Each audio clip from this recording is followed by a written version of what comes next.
Today's lesson is on counting outcomes and using the theoretical probability of compound events. Let's start by talking about what the counting principle is. What is the counting principle? If there are m possible outcomes of one action and n possible outcomes of a second action, then they are m times n outcomes for the first action followed by the second action. For example, our action is to choose one shape and choose one color. For choosing one shape, there are 2 possible outcomes. For choosing one color, there are 3 possible outcomes. 2 times 3 is 6, so there are 6 possible outcomes for this compound event. Use the counting principle to find the number of possible outcomes of the class selection. Then check your result by writing out the sample space for the election. This is example number 1 in your notes. First off, we need to count to see how many options we have for president, and we can see that there are 2 possible outcomes. For secretary, there are 3 possible outcomes, and for treasurer, there are 2 possible outcomes. There are 3 steps in this action. First to choose a president, then to choose a secretary, then to choose a treasurer. There are 2 options for our president, 3 for our secretary, and 2 for our treasurer. If we multiply this together, we have 2 times 3 is 6, times 2 is 12. So there are 12 possible outcomes for the combination of president, secretary, and treasurer. At Charlie's House of Chili, your chili can be mild, medium, spicy, hot, or super hot, and you can have it with or without cheese. How many different ways can you order chili at Charlie's House of Chili? Here, there are 2 steps within our action. Our first step is to choose what strength of hotness our chili will be.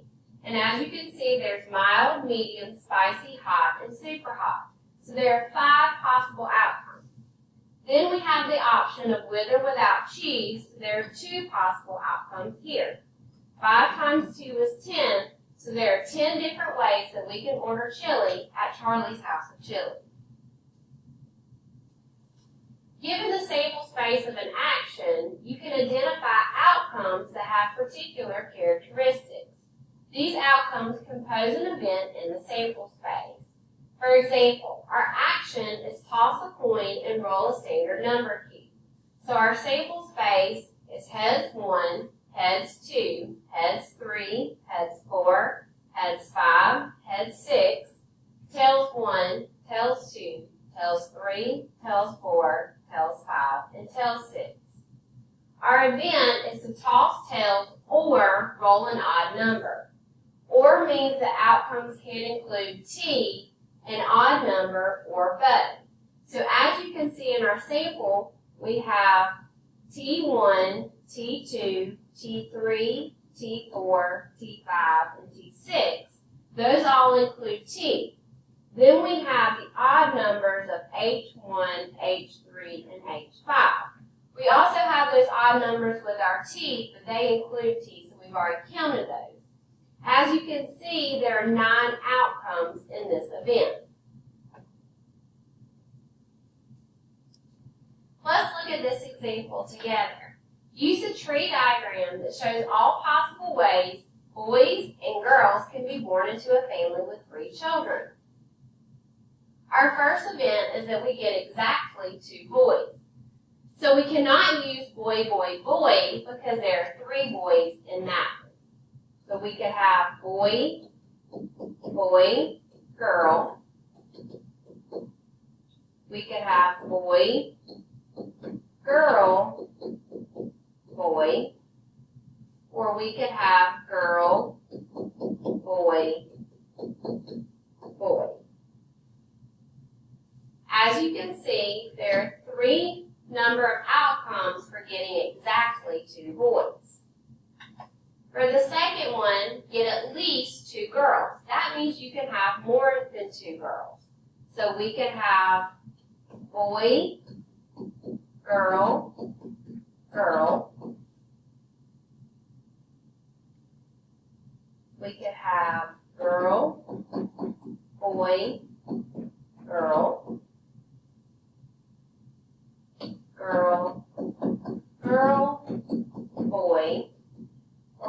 have 3 girls. So as you can see, in this situation, there are 4 number of outcomes. This is example number 3 in your notes. Use the table of possible outcomes of rolling 2 standard number cubes. How many outcomes are in the event? So our event is to get a sum of 7. So look at the sample space and determine which of these allow you to have a sum of 7, and that gives you the number of possible outcomes. If we look at our sample space, we can see that 6 plus 1 is 7, 5 plus 2 is 7, 4 plus 3 is 7, 3 plus 4 is 7, 2 plus 5 is 7, and 1 plus 6 is 7. If looking at our sample space, the event to get a sum of 7 occurs 6 times, so there are 6 possible outcomes. Look at example number 4. In how many different ways can Alice, Becky, Carl, and David place first, second, and third in the race? And how many different ways can Alice finish ahead of David? First thing we need to realize is that we have first, second, and third place. We have 4 people that are competing for first place. But once one of those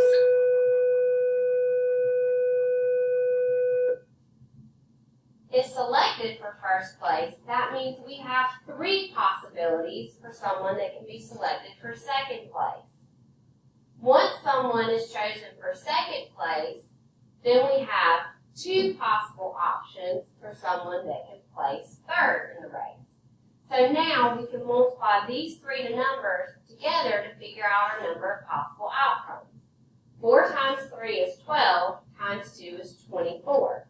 So there are 24 possible outcomes for the different ways that Alice, Becky, Carl, and David place first, second, and third in the race. The second part of this question says, in how many different ways can Alice finish ahead of David? The best way to answer this question is to draw out our sample space.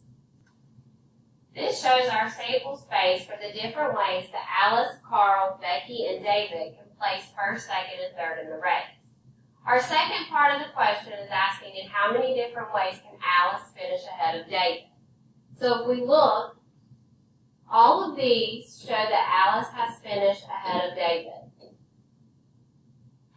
We also see here, and here Alice finishes ahead of David.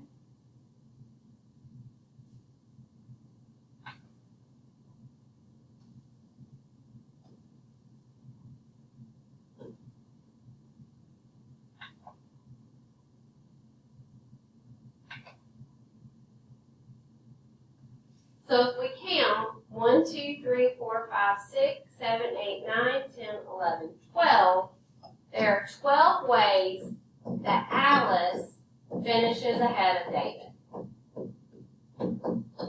Sometimes we have to use our sample space to determine how many different ways something can occur. Look at example number 5 in your notes. The number on your hockey jersey is 17. You decide to choose a 3-character password by selecting at random 2 different letters, followed by 1 number from the phrase below. Hockey 17. How many different passwords can you make? How many of the passwords begin with the letter K?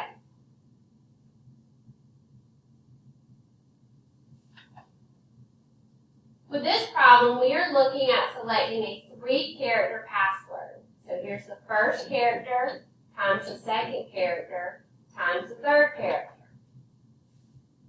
If we look at the word hockey, there are 6 possible characters for our first character within our password. After we select one of these letters, that means there are 5 letters left that we have to choose from for the second character. Finally, we see 17. So we have 2 numbers that we can choose from. we can multiply 6 times 5, which is 30, times 2 gives us 60 possible outcomes for the 3 characters for our password. The second part of our question says how many different passwords can you make? How many of the passwords begin with the letter K? So again, we have a 3-character password. If we look at the word hockey, K appears 1 time. So there's 1 probability of us selecting the letter K for our password. Once K is selected, we have 5 additional letters that we can choose from, and we still have 2 numbers that we can choose from. So we multiply 1 times 5 times 2, which gives us 10 possible outcomes where the letter K is the first character in our password.